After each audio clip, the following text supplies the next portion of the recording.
তো প্রিয় দর্শক বন্ধুরা, আপনাদের সবাইকেই জানাচ্ছি স্বাগতম। আবারও একবার চলে এসেছি আবহাওয়ার গুরুত্বপূর্ণ আপডেট নিয়ে। আবারও বৃষ্টির সম্ভাবনা বাংলায় কিন্তু দেখতে পাচ্ছি বিভিন্ন অংশে।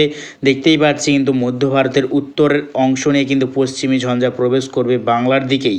তা ঠিক আগামীকালের পর থেকে কিন্তু আবহাওয়ার বিরাট বড় পরিবর্তন কিন্তু হতে শুরু করবে। আগামীকালের পর থেকে কিন্তু তাপমাত্রা একটু বৃদ্ধি পাবে, শীত কিন্তু অনেকটাই কমবে এই নিম্নচাপের জেরেই। দেখতে পাচ্ছি কিন্তু এই নিম্নচাপের জেরে পশ্চিমবঙ্গের কিন্তু একাধিক অংশে বিক্ষিপ্ত হালকা বৃষ্টির কিন্তু সম্ভাবনা আছে। তো ঠিক কখন থেকে বৃষ্টি হবে এবং কবে থেকে বৃষ্টি হবে আমরা দেখে নেওয়ার চেষ্টা করব। তো আগামীকাল দেখতেই পাচ্ছি দুপুর টাইমে কিন্তু ঝাড়খণ্ডের ওপরে কিন্তু অবস্থান করবে এই নিম্নচাপ। তার জেরে কিন্তু ঝাড়খণ্ডের উত্তর পূর্ব সাইডে কিন্তু বৃষ্টির সম্ভাবনা এবং পাটনা আলাহাবাদের সাইডেও কিন্তু বৃষ্টির সম্ভাবনা আছে আগামীকাল। দেখতেই পাচ্ছি দুপুরের পর থেকে, এবং দেখতে পাচ্ছি দুপুরের পর থেকে কিন্তু রাত্রের দিকে ধীরে ধীরে বঙ্গের দিকে কিন্তু অগ্রসর হচ্ছে। তার জেরে কিন্তু বঙ্গে একাধিক অংশে কিন্তু বৃষ্টি হবে। দেখতে পাচ্ছি কিন্তু আমরা বালুরঘাট, আর দেখতে পাচ্ছি আমরা মালদা, ধুলিয়ানা, নৈহাটি, সুলরি, এবং দেখতে পাচ্ছি আমরা পুরুলিয়া, দুর্গাপুর, বাঁকুড়া, আসানসোল, এই সর্বত্র নিয়ে কিন্তু মেঘাচ্ছন্ন ভাব পরিস্থিতি প্রচণ্ড পরিমাণে তৈরি হবে আগামীকাল বিকেলের পর থেকে। এবং দেখতে পাচ্ছি যদি পরশুদিন চলে যায় কিন্তু পরশুদিন বৃষ্টির কিন্তু সম্ভাবনা আছে একাধিক অংশে। যেমন দেখতে পাচ্ছি আমরা পুরুলিয়া, আরও দেখতে পাচ্ছি আমরা আসানসোল, দুর্গাপুর, সুলরি, নৈহাটি, দমকা, ধুলিয়ানা, মালদা, রাজমহল, এই সর্বত্র রামপুরহাট, এই সর্বত্র নিয়ে কিন্তু বৃষ্টির সম্ভাবনা আছে। এবং দেখতে পাচ্ছি কিন্তু আমরা ঝাড়খণ্ডের প্রায় সর্বত্রই কিন্তু বৃষ্টির সম্ভাবনা আছে, বজ্রবিদ্যুৎ সহ বিক্ষিপ্ত বৃষ্টির কিন্তু সম্ভাবনা আছে। আরও দেখতে পাচ্ছি আমরা পশ্চিমবঙ্গের উত্তর বিভাগের প্রায় সর্বত্রই কিন্তু প্রচণ্ড মেঘাচ্ছন্ন ভাব থাকবে। এবং বাংলাদেশেরও রংপুর, ঠাকুরগাঁও, কালাই, রাজশাহী, মাহিরপুর, ময়মনসিংহ এবং গোয়ালপাড়া, গেউহাটি সাইডেও কিন্তু প্রচণ্ড মেঘাচ্ছন্ন ভাব পরিস্থিতি তৈরি হবে। এবং দেখতে পাচ্ছি কিন্তু বৃষ্টির সম্ভাবনা আছে রাজশাহীর সাইডেও কিন্তু হালকা পাতলা বৃষ্টির কিন্তু একটা সম্ভাবনা আছে পরশুদিন। এবং দেখতে পাচ্ছি কিন্তু প্রচণ্ড কিন্তু মেঘাচ্ছন্ন ভাব থাকবে। এবং এই যে নিম্নচাপের জেরে কিন্তু অনেকটাই টেম্পারেচার বৃদ্ধি পাবে, তার জেরে কিন্তু তাপমাত্রা অনেকটাই বৃদ্ধি হবে, শীত কিন্তু অনেকটাই কমবে। তো আবারও ঠিক কবে থেকে শীত পড়বে জাঁকিয়ে আমরা দেখে নেওয়ার চেষ্টা করব। তো দেখতে পাচ্ছি কিন্তু এই নিম্নচাপ যাবার পর কিন্তু আবারও একটা হালকা হালকা নিম্নচাপের পরিস্থিতি তৈরি হবে। দেখতে পাচ্ছি ঝাড়খণ্ডের ওপরে 9 তারিখের পর থেকে কিন্তু আবারও একটা হালকা নিম্নচাপের পরিস্থিতি তৈরি হবে। তার জেরে কিন্তু দেখতে পাচ্ছি 10 তারিখ কিন্তু আমরা লক্ষ্য করতে পারছি, 10ই জানুয়ারি কিন্তু লক্ষ্য করতে পারছি উড়িষ্যার বেশ কিছু অংশ, 2 মেদিনীপুর, 2 চব্বিশ পরগনা, কলকাতা, সুন্দরবন, হলদিবাড়ি, ঝাড়গ্রাম, খড়গপুর, জামশেদপুর, এই সর্বত্র কিন্তু একটা হালকা পাতলা বৃষ্টির সম্ভাবনা আছে 10 তারিখ। তারপর দেখতে পাচ্ছি এই নিম্নচাপ আর যাবার পরেই দেখতে পাচ্ছি কিন্তু প্রচণ্ড জাঁকিয়ে শীত পড়বে।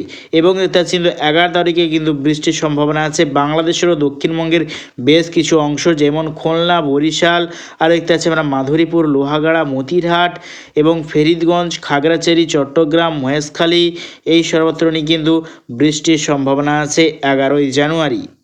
তারপর দেখতে পাচ্ছি এই নিম্নচাপ যাওয়ার পর কিন্তু একটা জাঁকিয়ে আবারও কিন্তু শীতের সম্ভাবনা দেখতে পাচ্ছি। জাঁকিয়ে উত্তর থেকে কিন্তু প্রচণ্ড শীতল হাওয়া কিন্তু প্রবেশ করবে দুই বঙ্গের ওপরেই। দেখতে পাচ্ছি আমরা নিউ দিল্লির ওপর থেকে হয়ে, আলাহাবাদের ওপর থেকে হয়ে, বিহার পাটনার ওপর থেকে হয়ে দুই বঙ্গে কিন্তু উত্তরের শীতল হাওয়া প্রচণ্ড পরিমাণে প্রবেশ করবে।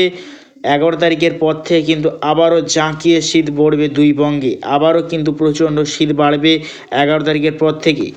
প্রায় দেখতে পাচ্ছি আমরা 10 থেকে 11 ডিগ্রি সেলসিয়াস হয়ে যাবে আবারও দুই বঙ্গের দক্ষিণবঙ্গ বিভাগ নিয়ে। প্রচণ্ড কিন্তু শীত আবারও একবার আসতে চলেছে। তো আগামীকাল ঠিক কোন কোন জেলায় কুয়াশার সম্ভাবনা আমরা দেখে নেওয়ার চেষ্টা করব। তো আগামীকাল ঠিক সকাল টাইমে আমরা দেখে নেওয়ার চেষ্টা করব কোন কোন জেলায় কুয়াশার সম্ভাবনা প্রচণ্ড।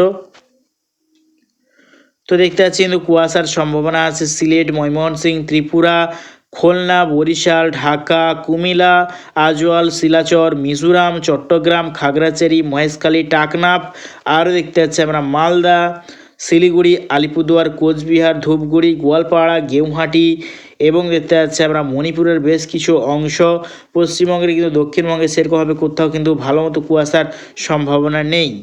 এবং দেখতে পাচ্ছি আমরা ঝাড়খণ্ডের বেশ কিছু অংশ, আরও দেখতে পাচ্ছি আমরা নিউ দিল্লি, এলাহাবাদ এবং শ্রীগঙ্গানগর, আগ্রা, এই সর্বত্র কিন্তু প্রচণ্ড কুয়াশার কিন্তু একটা সম্ভাবনা আছে।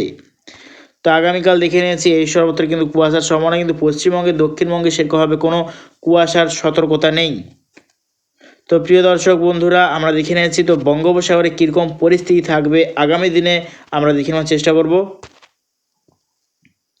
দেখতে পাচ্ছি কিন্তু একটা নিম্নচাপের অক্ষরেখা, দেখতে পাচ্ছি পরবর্তী টাইমে কিন্তু একটা ঘূর্ণিঝড়েরও কিন্তু একটা হওয়ার সম্ভাবনা।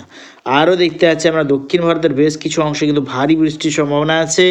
বেঙ্গালুর, শ্রীলঙ্কা, চেন্নাই, অন্ধ্রপ্রদেশ, এই সর্বত্র নিয়ে কিন্তু একটা ভারী বৃষ্টির একটা সম্ভাবনা আছে।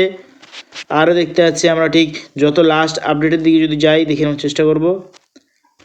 তো লাস্ট আপডেট কিন্তু দেখতে পাচ্ছি একটা আরব সাগরে কিন্তু একটা ঘূর্ণিঝড়ের সম্ভাবনা। দেখতে পাচ্ছি একটা ঘূর্ণায়ন রূপ কিন্তু তা আরব সাগরে কিন্তু একটা রূপ সিস্টেম তৈরি করছে, তার জেরে কিন্তু আরব সাগরে একটা ঘূর্ণিঝড়ের হওয়ার সম্ভাবনা আছে। তো বঙ্গোপসাগরে কিন্তু কোনোরকমভাবে কোনো ঘূর্ণিঝড় বা ভয়ঙ্কর নিম্নচাপের কিন্তু কোনো সিস্টেম নেই আপাতত। দেখতে পাচ্ছি লাস্ট আপডেট 13ই জানুয়ারি অবধি কিন্তু দেখে নিয়েছি লাস্ট আপডেট, কোনো রকমভাবে ভয়ঙ্কর নিম্নচাপ বা ঘূর্ণিঝড়ের কোনো আশঙ্কা নেই আগামী দিনে।